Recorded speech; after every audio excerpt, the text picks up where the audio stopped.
knew that he did not possess wisdom. He was part of an endless, ceaseless pursuit of wisdom. And my text, Democracy Matters, begins in on this Greek creation of Socratic questioning.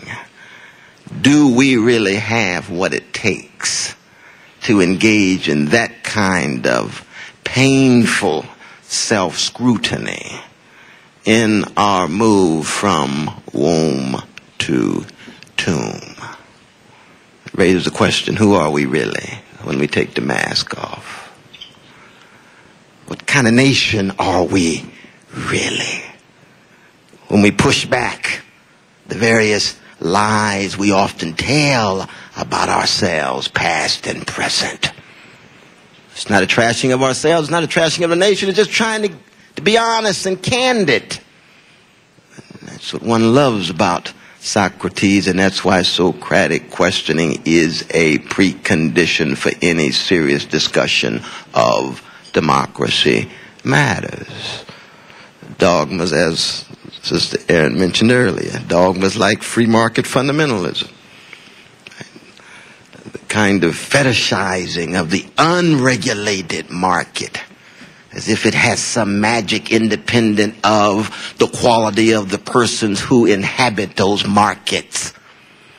The unedited market, as if it has some salvific effect independent of the ability of citizens to ensure that it is regulated in light of public interest and common good. It's hard to talk about these issues these days. What's the mantra? Deregulate, privatize, Social Security, public education, prisons. These are the mantras of the last 30 years. They've become so dogmatically assumed and presupposed that we lose sight of what some of the effects are. 1% of the population owning 48% of the net financial wealth. And yet 20% of the children in the richest nation in the history of the world, children of all colors in the United States, living in utter poverty.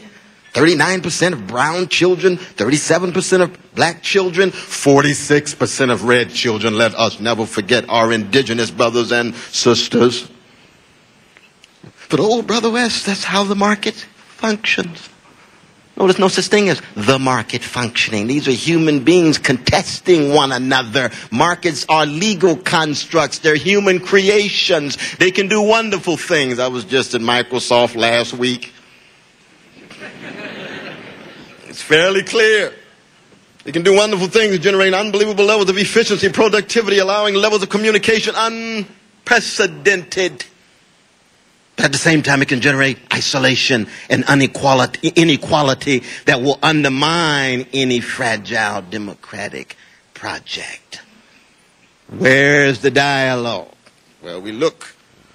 Mr. Bush. What do we hear? Well, right now, both of them seem to be in the gutter, right? We don't even have a public discussion. A swift boat on one side, and whether Bush served adequately on the other side. Can we get out of the gutter and have a public conversation about the wealth distribution and why it is that so much of the wealth have been going from poor and working people to well-to-do in the last 15 years? And that was before the tax cuts. Tax cuts kicking even more so. And yet it's become so fashionable to be in solidarity with the well-to-do. Even as we look at the decrepit schools, 47 million fellow citizens have no access to health care whatsoever. Mothers, fathers not having access to child care, not enough jobs with a living wage. And the loss of jobs under the Bush administration is not solely a Bush responsibility, though it is in part a Bush responsibility. But there's a system at work. The same wealth inequality was occurring under Clinton, especially given the Telecommunications Act, and especially given the welfare reform bill that he's so proud of and Mr. Kerry's so proud of. To be Socratic is to do what? Not only think outside of the box, but to respect fellow citizens enough to tell them the truth. tell them the truth. Through Socratic lens, when I see what's going on in Washington, it reminds me of Thrasymachus and Plato's Republic. Might makes right. Makes a mockery of integrity and truth. If we have the power, we exercise it and explain later, or change explanations later. You see, we have the might, we do it. Right? Look at Mr. Carey. It reminds me in some ways of the Grand Inquisitor of Dostoevsky's great classic of 1880. You see, I'll deal with a system that's corrupt. I know that Washington is in part characterized by legalized bribery and normalized corruption and institutionalized graft. But I can do some wonderful things inside of it anyway. And he's right. You have to work with what you got. But why don't you begin Socratically? Tell fellow citizens the truth.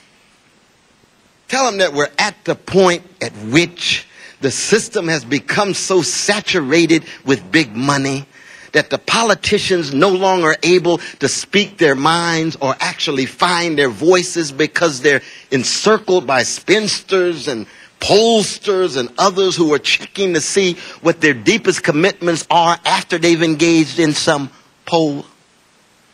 And why it is that so many fellow citizens are disengaged, disillusioned. It looks as if even this election, one of the most important elections in the history of the American Republic, the majority of American citizens who can vote will not. I was just on the other night with Brother Sean Hannity. We had a wonderful exchange. I appreciate his energy. I'm never convinced by his arguments for the most part, though. But he's my brother. Not my comrade, but my brother. And he said, Brother West, it's a wonderful thing that American citizens don't vote. Right? He said, they're lazy. And he says, if they wanted to vote, they would. But we're after the ones who do vote. I said, well, I take American citizens more seriously than that.